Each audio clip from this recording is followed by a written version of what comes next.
the best travel itinerary for Vienna. Vienna is the home to Freud, Mozart, opera, art, coffee shops, and so much more. Vienna is famous for its rich musical heritage, with many world-class opera houses, concert halls, and music festivals. While most people just spend a day or two here, there's actually a ton to see and do. In fact, you could easily spend a week here and just scratch the surface. Day 1. Start your trip off with a free walking tour. It's a fun way to get a sense of the capital, give you a taste of its history and culture, and let you explore and orientate yourself on foot. See the Imperial Palace. Built in the 13th century, this is a giant complex with multiple attractions. You can easily spend half a day here. First, there are the Imperial Apartments, which are really 3 activities in one. The Silver Collection featuring thousands of royal dinnerware. The Sisi exhibit highlighting the life of the beloved Empress Elizabeth of Austria, and the royal apartments themselves. Wander the Naschmarkt. This is Vienna's largest open-air food market.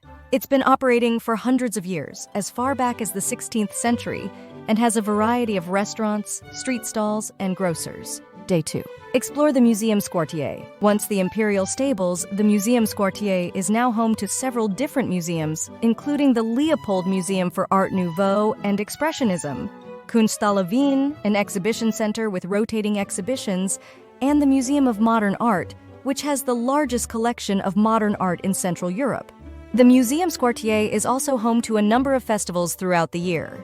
Basically, if you love modern art, you need to come here. Then, visit the Museum of Fine Arts. Opened in 1891 by Emperor Franz Joseph I, this is the largest art museum in the country, with artifacts from ancient Egypt and Greece, as well as paintings from Raphael, Rembrandt, Peter Bruegel, the Elder, and more. Most of the items are from the Habsburgs' old collection. This museum is more classic art, and there's enough to keep you busy for a few hours. The interior itself is incredibly ornate too, boasting lots of marble, gold leaf, and murals. Next, see St. Stephen's Cathedral. Built in Romanesque and Gothic styles, this cathedral has been standing since the 12th century.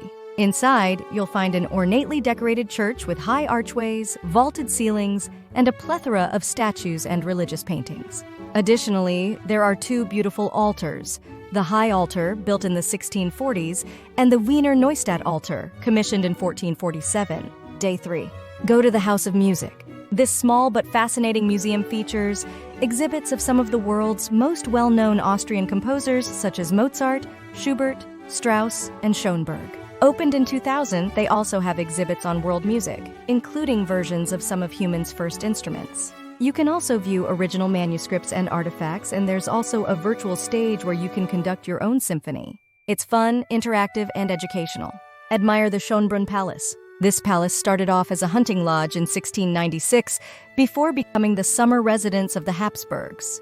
There are over 1,400 rooms in the palace, but only a handful are open to the public. However, there's enough to spend a few hours wandering the exquisitely restored rooms. The gardens are free, and there's also a neat maze as well as the Schönbrunn Tiergarten, which is a great place to visit with kids. Then, enjoy the Vienna State Opera. Vienna is synonymous with opera. This opera house is one of the largest and most famous in the world, and opera is a major focal point of Viennese life.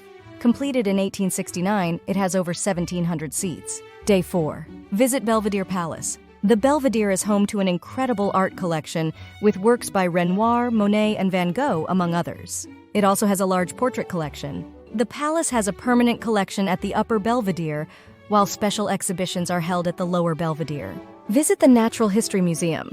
The Natural History Museum features a huge collection of minerals, precious stones, meteorites, fossils, and even some taxidermy. With over 30 million objects, the museum's collection is one of the biggest in Europe.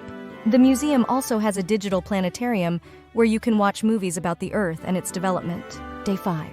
Visit the Mozart Museum. Though Mozart lived at a handful of different addresses in Vienna, this is the only apartment that has survived. He lived here from 1784-1787, and you'll learn about his life, family, music, and friends, and be able to listen to his work.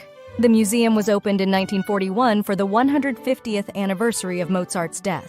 There's a variety of paintings, artifacts, letters, and memorabilia from his life here as well. It's a neat little museum to check out. See the Freud Museum. Sigmund Freud, the famous founder of psychoanalysis, lived in this apartment-turned-museum from 1891 to 1938. The museum was opened in 1971 with the help of Anna Freud, his youngest daughter, and is home to the original furniture and Freud's private collection of antiques, as well as the first editions of his works.